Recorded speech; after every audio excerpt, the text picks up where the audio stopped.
One of these men is a highly respected New York attorney, Lucas A. Ferrara. The other is a self-proclaimed man of the people, known as Mert Roberts. Their aim is to discuss the hottest issues impacting our city, state, and nation. Fasten your seatbelts. Shake It Off with Mert and Lucas, live, starts now on AM 970, The Answer.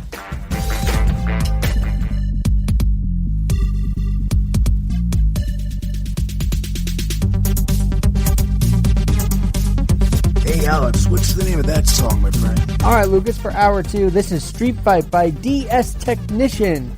Street Fight. Every time you and Gabby take to the streets, it seems like a street fight, doesn't it? Well, I'll tell you, every time we take the streets, it's like a dynamic. She and I just roll through the city, right, Gabs?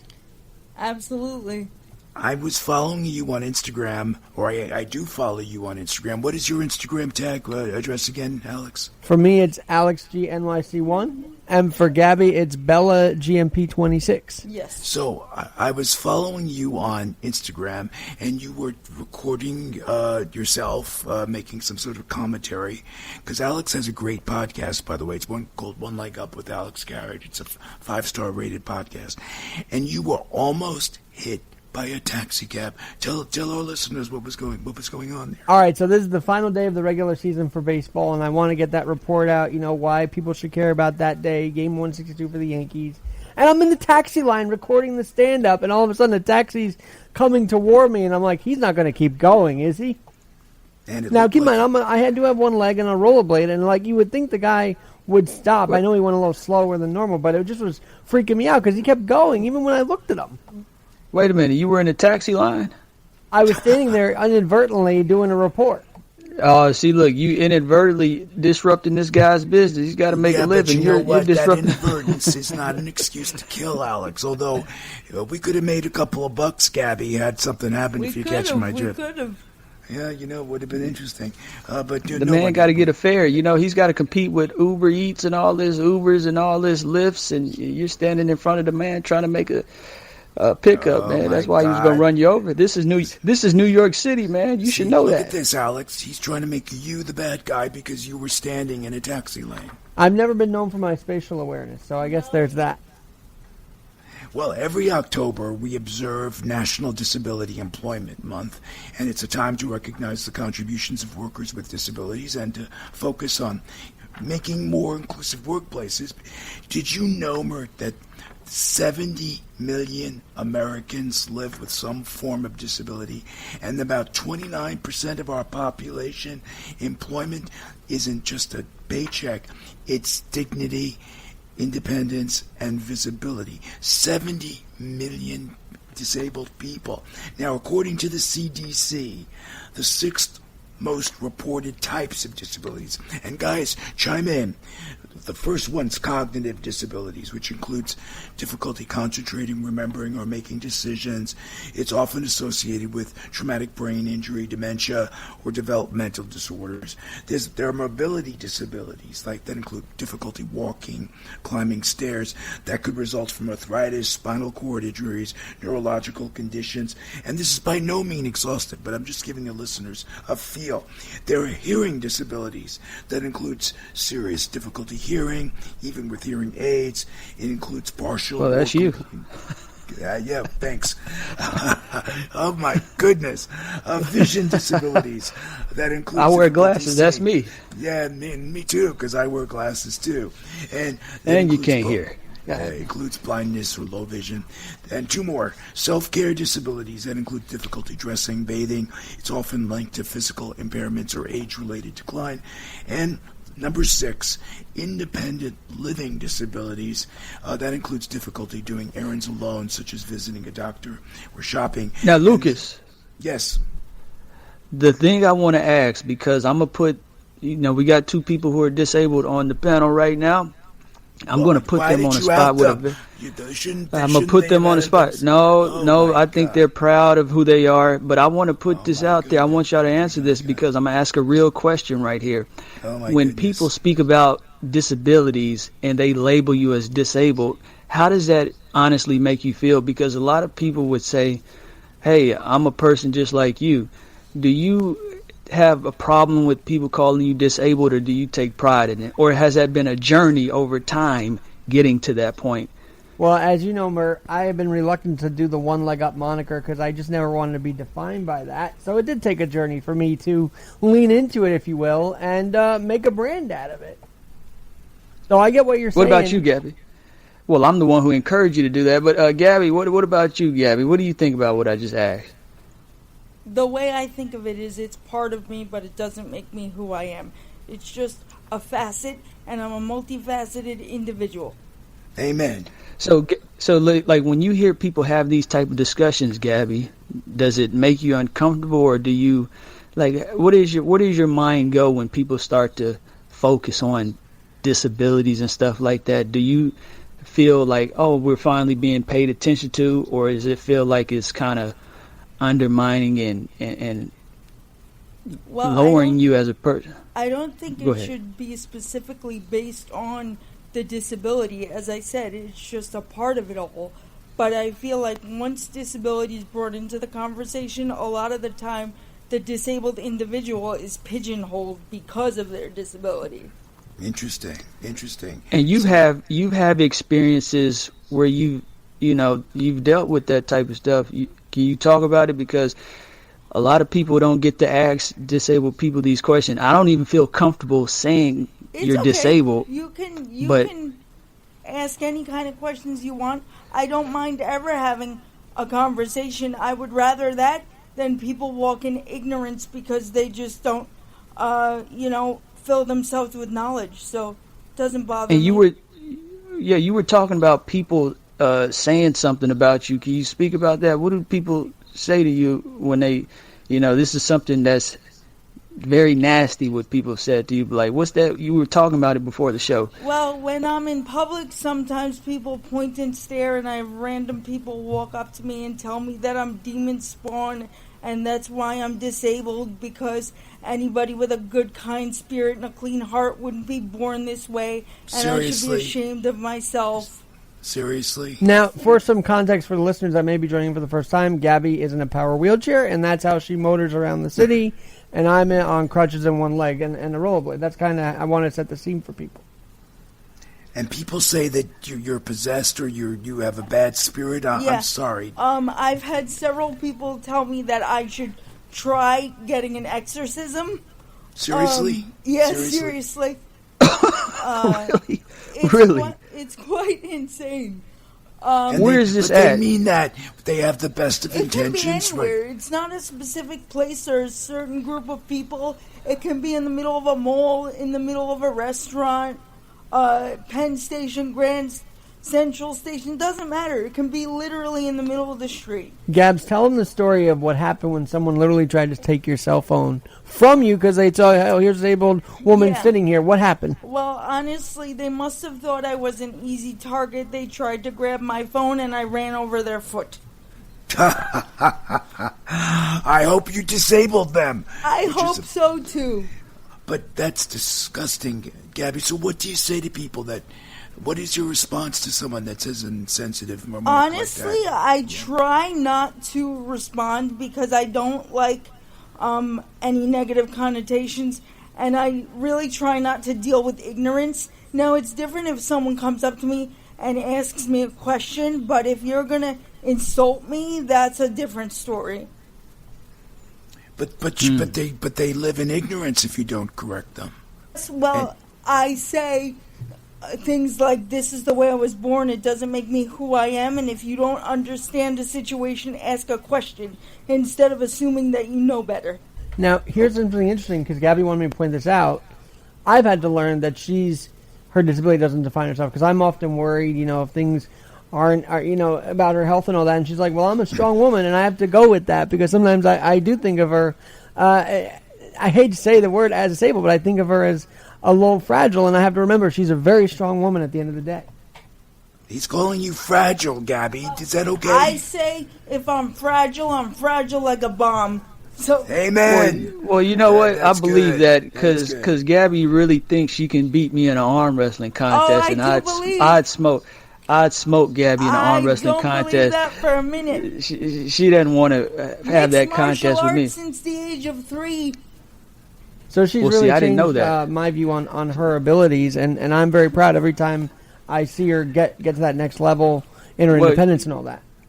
Well, if people don't realize, these two are engaged, and I can believe that because Alex, with one leg, challenged me to a race, and we actually raced in the AM 970 hallways. I won, of course, but it wasn't as bad as I thought it was going to be. He actually, on his rollerblades, or was it a rollerblade, or were you on foot? On my foot, because on rollerblade I would have kicked your butt. Oh, come on. But he was moving. Like, Alex is, if you go on his Instagram, you'll see him. He's got good aim. He could have been a good hockey player. I actually took some swings today at my alumni baseball game. I got at the plate and hit with one leg. So. Yeah, he's very athletic. And I'm not saying that in like, oh, poor little Alex. No, I'm like, he's legitimately athletic. He just doesn't have a leg. So it's like, you got to give these... You know what I think is weird, though, Alex? You post a lot on Instagram, and you recently posted a video that someone took of you rollerblading around the city. And she was like, it was a woman, I believe, that made a comment, "What's up with this?" I thought that was incredibly insensitive. But you took it like a badge of honor. Why was it okay with you that she was taking a video as if you were some sort of oddity? So I didn't get why you were accepting of it. I have an ego, so I don't mind if people get to see an extra view of me rollerblading, So it was just... Well, you know what I think? I'm going to say this because I think that we often underestimate, like, his brain, there's nothing wrong with it. His brain is perfectly fine. Same thing with Gabby. So they understand who they are, and they're still going to have egos. They're still going to have some stuff about them that, regular people have. They might irritate some people. They might, be mean to somebody. They're still capable of having all the same reactions as you and me because their minds are working just as good, sometimes might be even better because of the different challenges they have to pay attention to.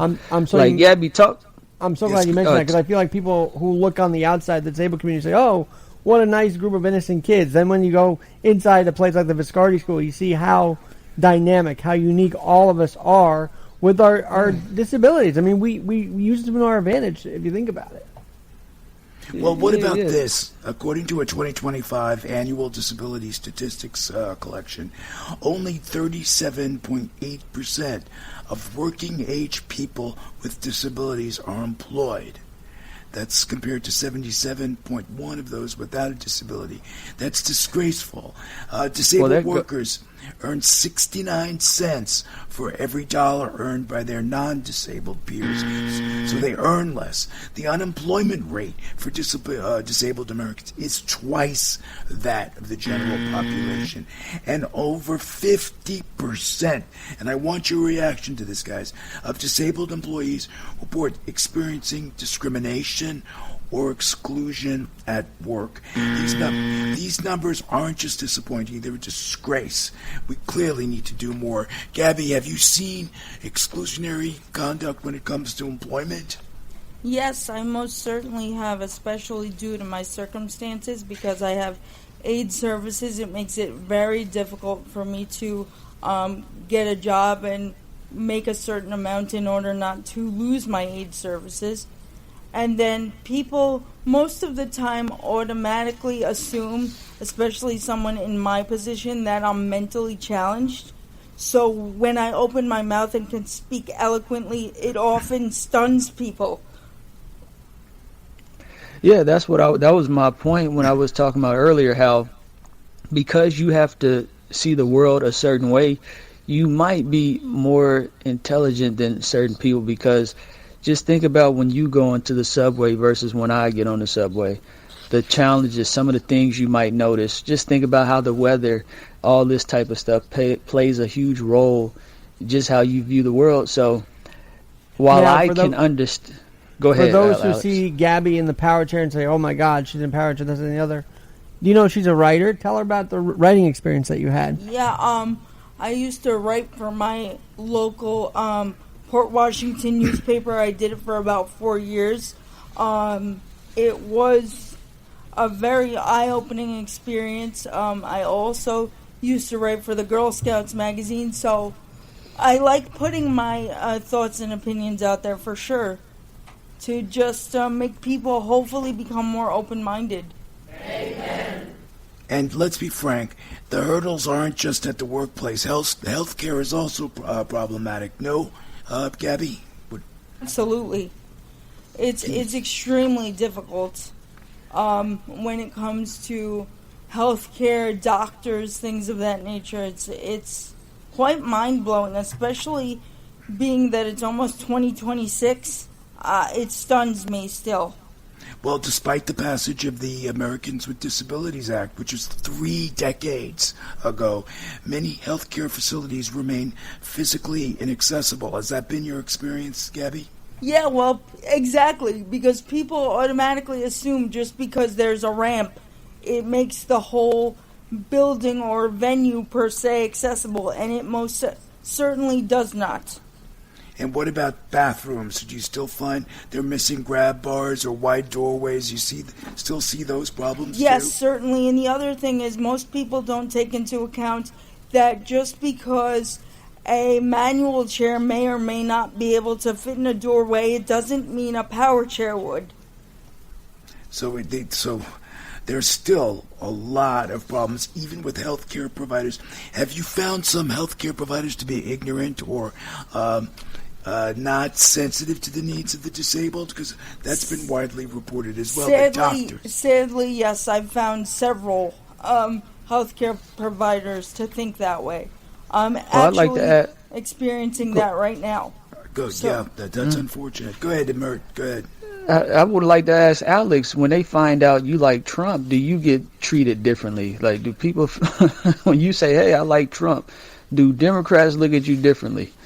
Let me tell you this. One of my NICU nurses, and tomorrow's my birthday, by the way, which is exciting to talk about all this. Happy birthday, Alex. Yes. And I was on the show with you my last birthday, so it's kind of full circle right now. But my NICU nurses, who do follow me, at least one of them on Facebook, invited me to their retirement party last year, and I had known this woman since, I was born. So, no, they don't look at me any differently because of my political views.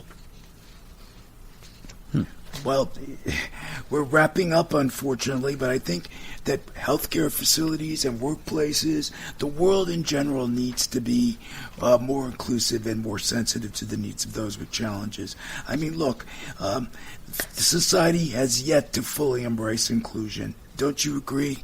I mean, isn't that the problem? But I will tell you one positive note to end this segment.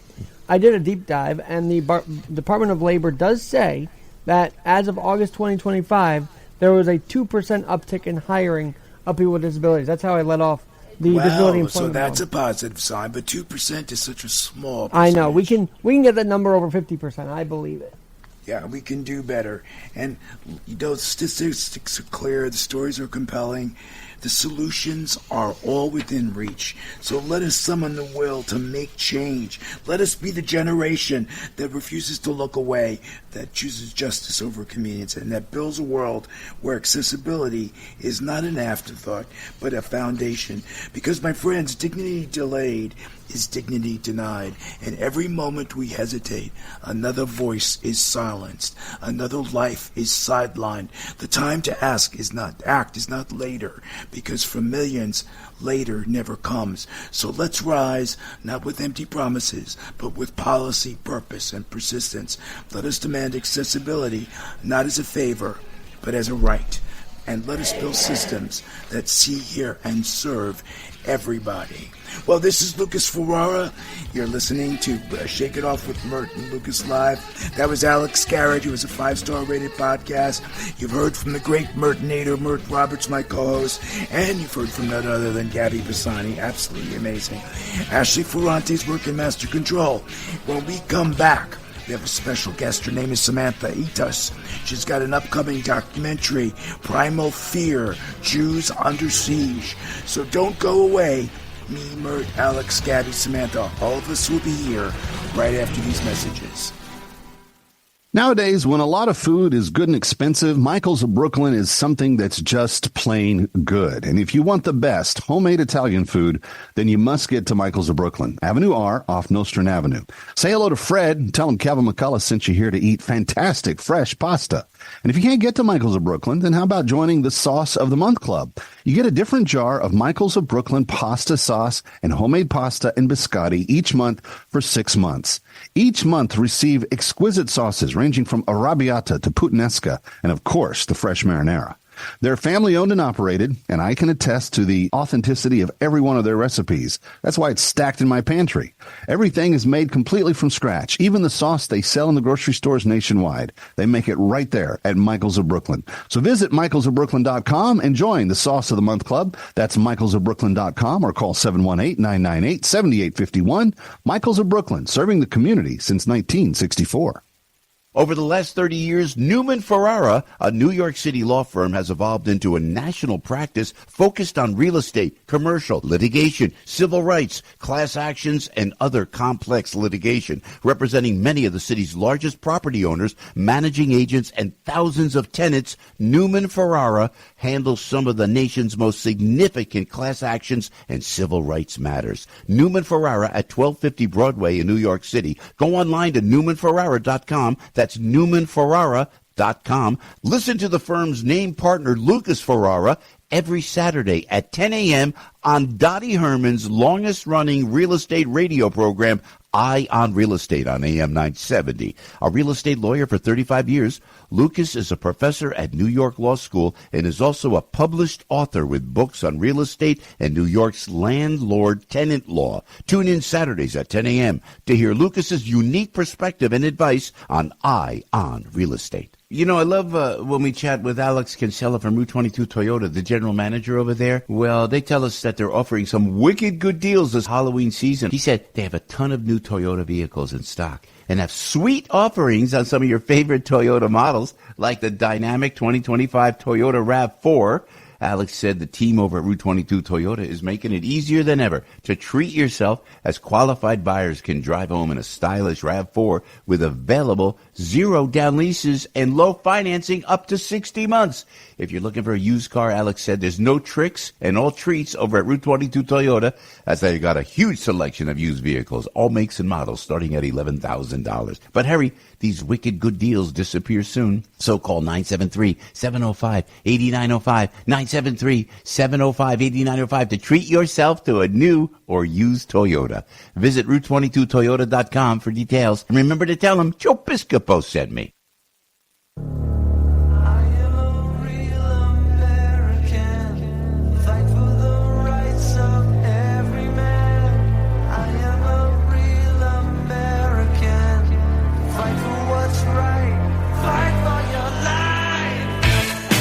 Welcome back to Shake It Off with Mert and Lucas, live on AM 970, The Answer.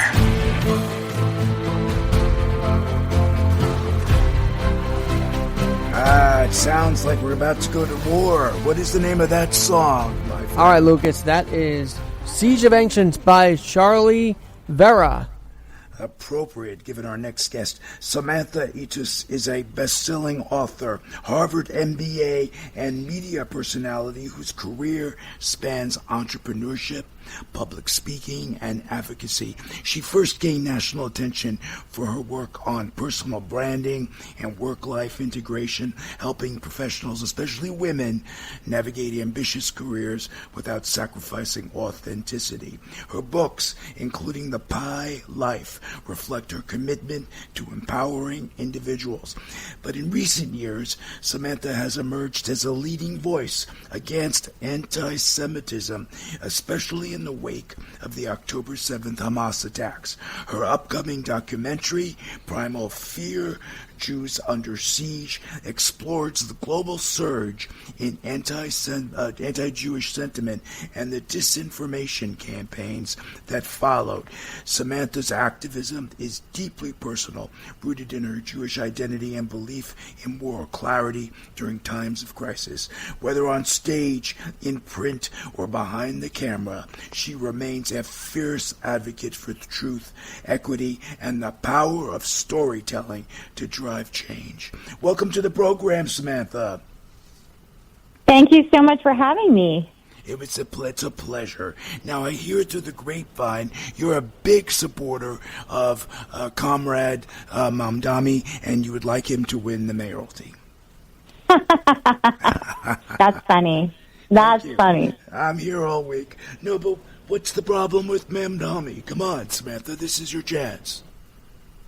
You know, it's funny. I think that for me, I equate it to having a Fortune 500 company. If you were an employee of a Fortune 500 company and you learned that the board was considering bringing on a new CEO who's never held a job and never had responsibility for a budget, you would be very, very concerned, alarmed about the future of your company, the future of your job and your career. That is how New Yorkers feel right now. We are on the verge of a possibility of having a mayor who has never held a job and never managed a budget, and his first experience will be the budget of a $115 billion city. So it doesn't make any sense. Well, he'll certainly know how to spend it, because a lot of its programs are going to need a lot of cash to realize. True. Like for the free buses and the free nannies for everybody. It's going to be a challenge. But let me ask you, I'm sorry, and I apologize in advance if this comes off the wrong way. I'm an Italian-American. I am not Jewish, so I apologize. But I am actually shocked by the number of people that are Jewish that are supporting Mamdani.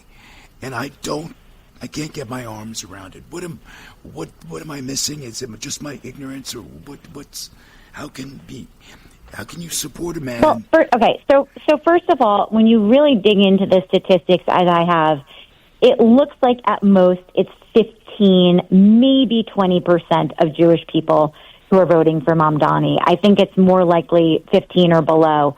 So it's still the huge majority of Jews will not go near voting for this guy.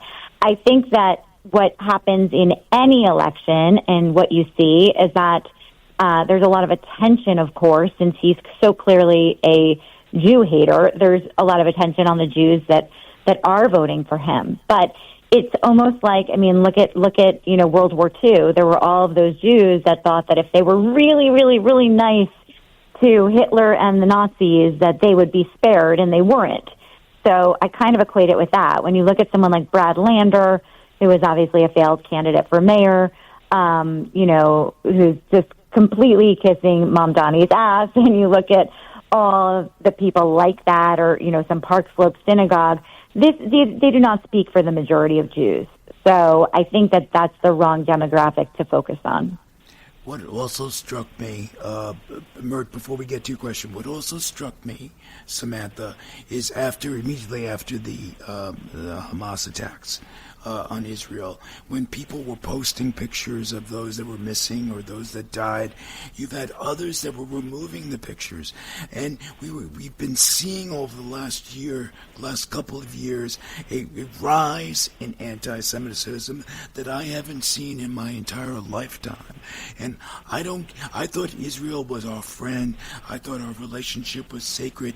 And it seems by the day to be chipping away that safety, that security, that kinship that we had with Israel is slowly dissolving. What is going on?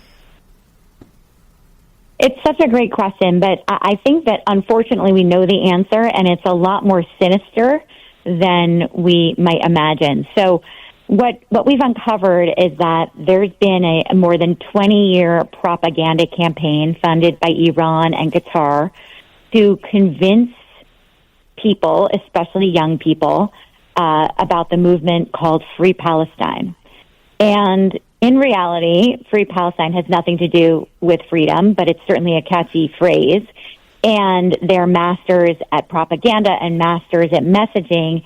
And they were basically in place to, starting October 8th, do an enormous worldwide campaign against Israel. And so at a time when Israel should have been getting the world's sympathy, the largest massacre of Jewish people since the Holocaust, more than 1,200 murdered, 251 kidnapped, many, many more injured and raped, the public sympathy went to the attackers, to the terrorists, and not to the victims of the attack.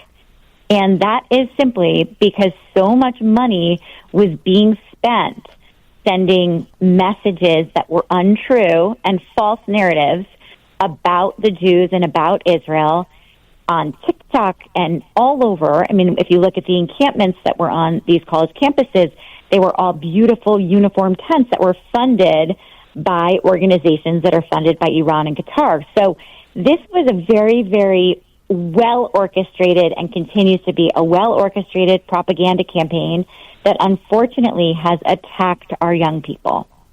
And our education system has failed us because they're funded by the Middle East, and Qatar is a big funder of education and universities. So they've also... Correct. Yeah, that's very unfortunate. Mert, did you have a question for Samantha? Well, yeah, I'd like to ask this question because, I hear a lot of people who aren't Jewish talking about how much they support Jewish people, but I always wonder why aren't Jewish people more prominent with their voices? Why is it like I'm hearing the president speak out on behalf of Jewish people? Why isn't it somebody like, who is the MLK of Jewish people? Like, who's the most prominent Jewish voice who Jews say, man, that person or that man or woman speaks for us? Or is it just you all kind of have a voice and y'all kind of do your own thing, and maybe you're not against somebody who's not Jewish speaking for you guys? But it seems like I'm always hearing somebody who's not Jewish talk about how great Jews and stuff are, when in my community, like the black community, we have plenty of black people who are talking about how great we are and all this stuff we do. But it seems Jews take a more reserved stance, in my view. Why do you think that is? I think, first of all, this is an excellent question, and I love it, and I could talk to you about it all day long, because while I have theories, I don't have answers. But I do think that, listen, in the last 50 years, we have had a very, very comfortable position in the world, right? There's not a lot of blatant anti-Semitism. There's pockets of anti-Semitism, but it hasn't been a pressing issue for Jews. They could, they assimilated. It wasn't a big problem for them. And if you had Jewish people list their top 10 problems, anti-Semitism would not be in the mix.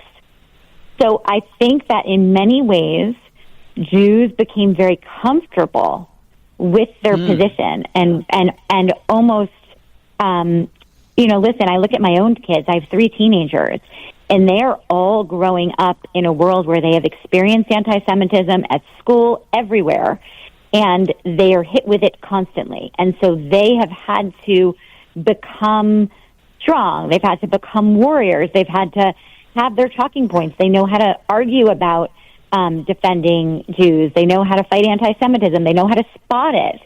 That's very rare. When I grew up, that wasn't something that was a part of my childhood at all. So I think what you're going to see is in 20 years, there will be, hopefully an MLK of the Jewish people.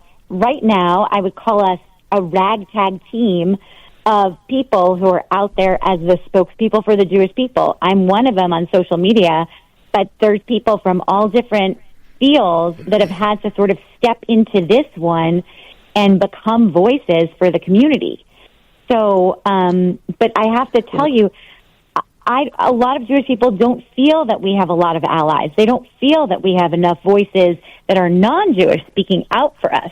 So it makes me thrilled that you feel like there are, because as a Jewish person, it doesn't feel that way. It feels a little bit isolating, like people are afraid to speak up for us. And in fact, I grew up with the understanding, at least in my family and in our community, that blacks and Jews were united. Like we had each other's backs throughout history. Hey, Sam, we have to take a quick break, but have no fear. When we return, Samantha Eatis will rejoin us. So stay tuned. Don't go anywhere. When we come back, we'll continue our discussion with the powerhouse entrepreneur and author Samantha Eatis.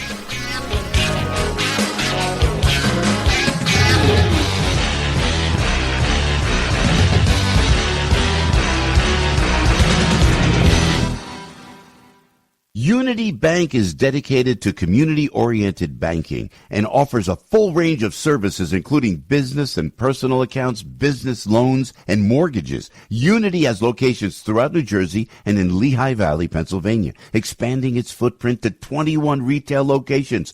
Grow your savings with their great CD specials. Visit unitybank.com to find out more. Unity Bank is also a great place to work. As Unity Bank President and CEO James Hughes says, the people make Unity Bank a great place to work. We give our employees an opportunity to grow. At Unity Bank, there are no excess layers of bureaucracy as found at Goliath-sized banks. All employees have full access to management with encouragement to make decisions and grow their careers. Visit unitybank.com.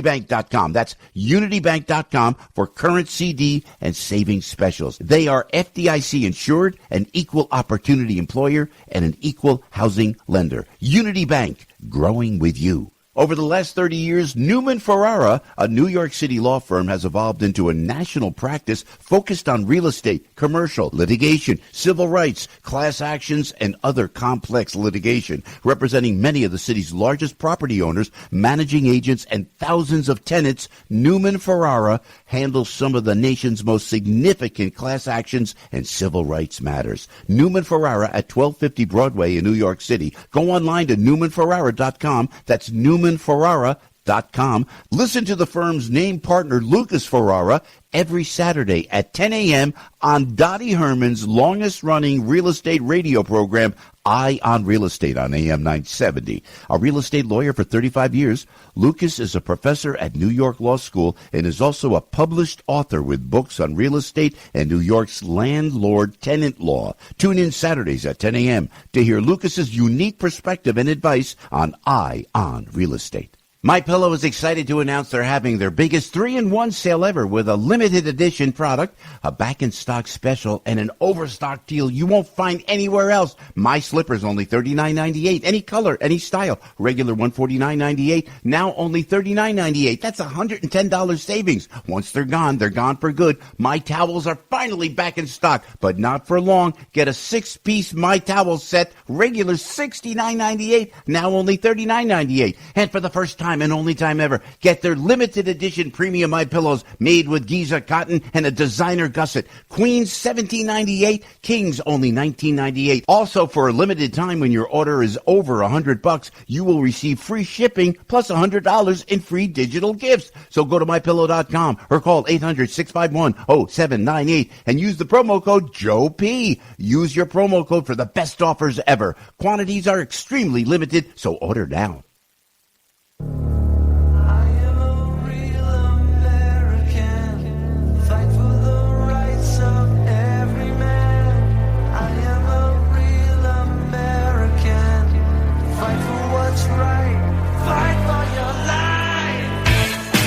Welcome back to Shake It Off with Mert and Lucas, live on AM 970, The Answer.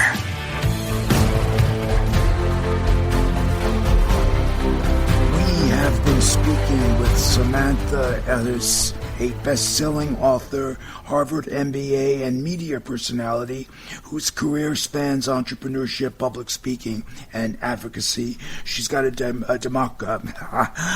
documentary coming out. Sorry about that. It's called Primal Fear, Jews Under Siege, which explores the global surge in anti-Jewish sentiment and the disinformation campaigns that followed. For more information about Samantha and her work, please visit her website. It's a great website, SamanthaEdis.com. That's Samantha, ETTUS.com. You can also find her books on Amazon or wherever books are sold. And I'm told that she also has a newsletter. It's called Jews Letter. That's JEWSLETTER, and you'll find that at Substack.com. And of course, Samantha will have links posted on her website. Now, you were saying before the break that your children have experienced, your teens have experienced anti-Semitism, something that you did not experience as you were growing up. And then you were saying something about the friendships that we've had with other races and nationalities. So I think you wanted to finish that point.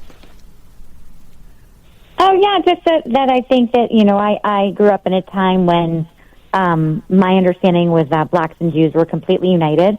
Again, from what I have learned about the propaganda campaign that comes from a host of Arab countries, they intentionally created propaganda that divides the black and Jewish communities.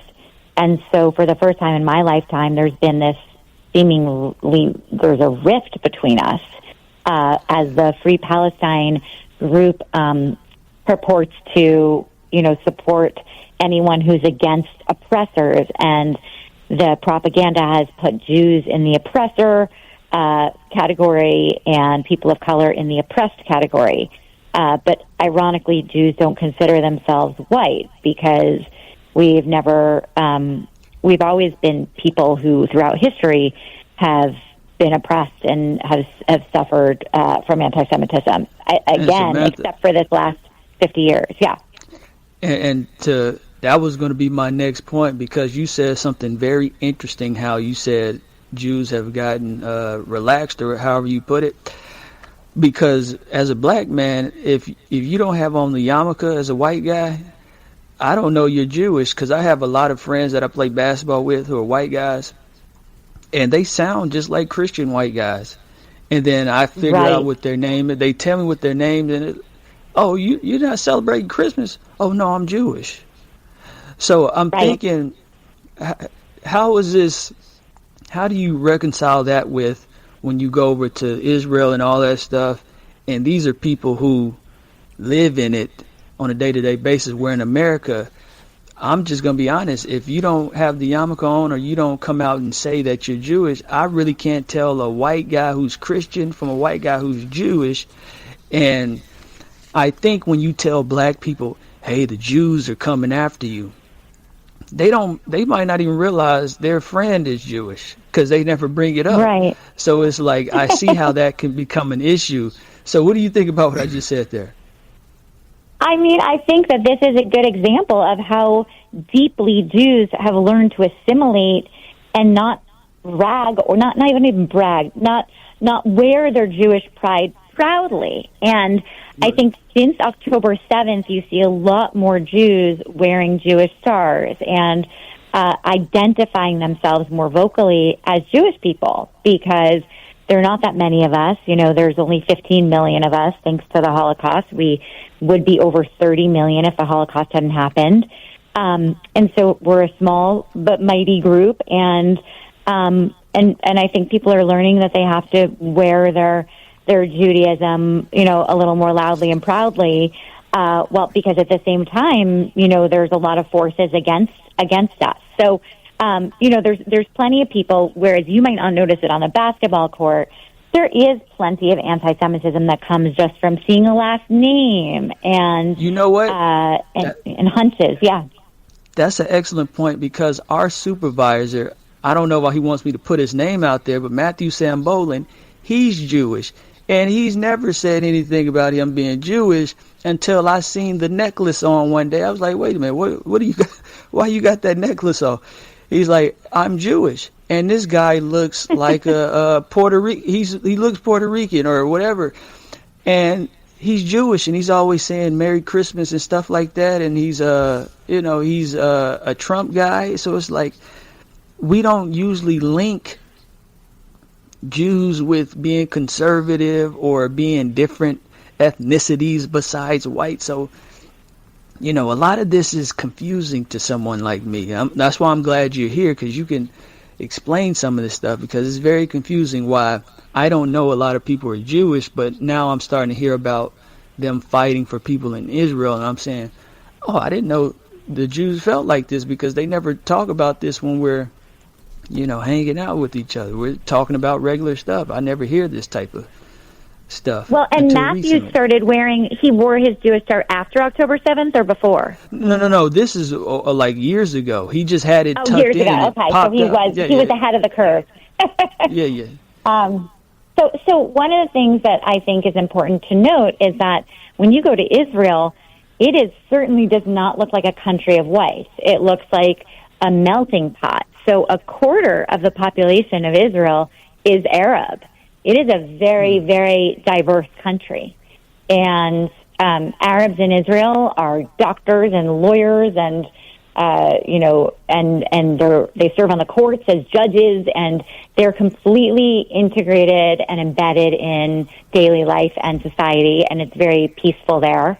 And so I think there's just a lot of misunderstanding about what the Jewish population is. And you mentioned how, the Israelis are sort of on the front lines of this, which I really believe. When I go to Israel, I come back to the U.S. feeling so much stronger because their culture in Israel is so proud and so strong, and they don't get caught up in the small stuff. They're a beautiful, beautiful people and culture. And I think that when you look at what's going on in the U.S. right now, we sometimes feel, oh my gosh, they're all fighting for us and we're so lucky we have them, which is 100% true. But what I've noticed recently is that Israelis are very concerned about the growing anti-Semitism in the rest of the world, because that's something, of course, in Israel they don't experience. And so they feel terribly about the experience of Jews in the rest of the world. I don't know if you saw, but just this week, a man in London was arrested for wearing a Jewish star because the authorities said that he was inciting violence and provoking people by wearing it. Things are crazy in London. We're not going to go there, Samantha. Yeah. But it's really sad what's happening in London. I just hope we don't go that direction. But unfortunately, we seem to be mirroring it in some respects with Mamdani.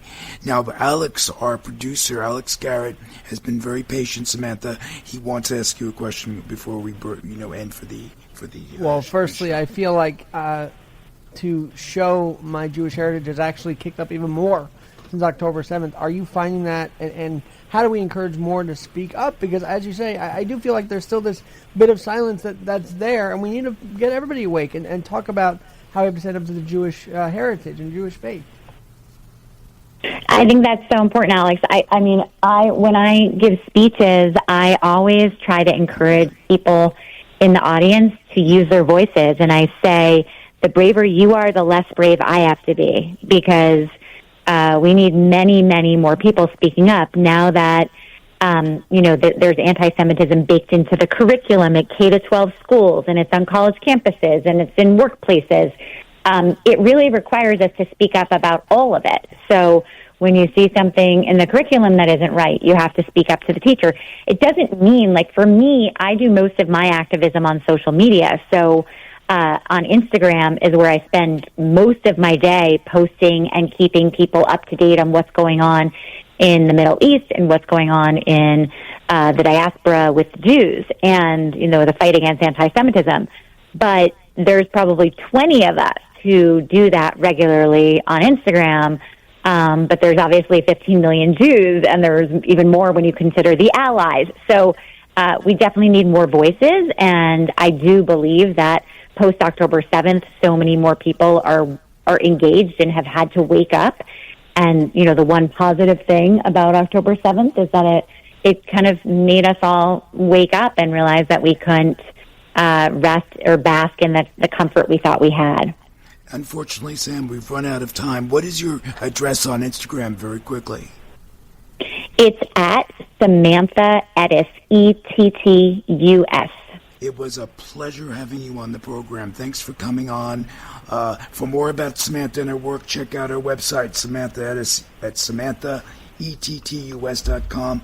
You can find her books on Amazon, wherever books are sold. Also, check out her newsletter on Substack.com.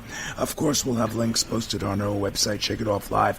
Thank you, Samantha. Pleasure and honor. Thank you all so much for having me. I enjoyed the conversation. Thank you. Well, my friends, that concludes show number 67. May I hear an amen? Amen. Special thanks to the Mertonator, Mert Roberts, my co-host.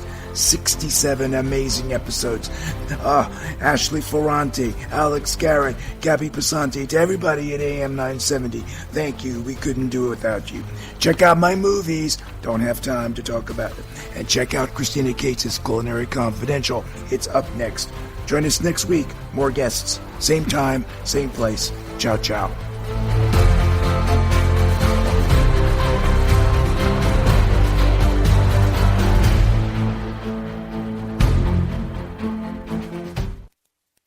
The preceding program is sponsored by Shake It Off Live, LLC.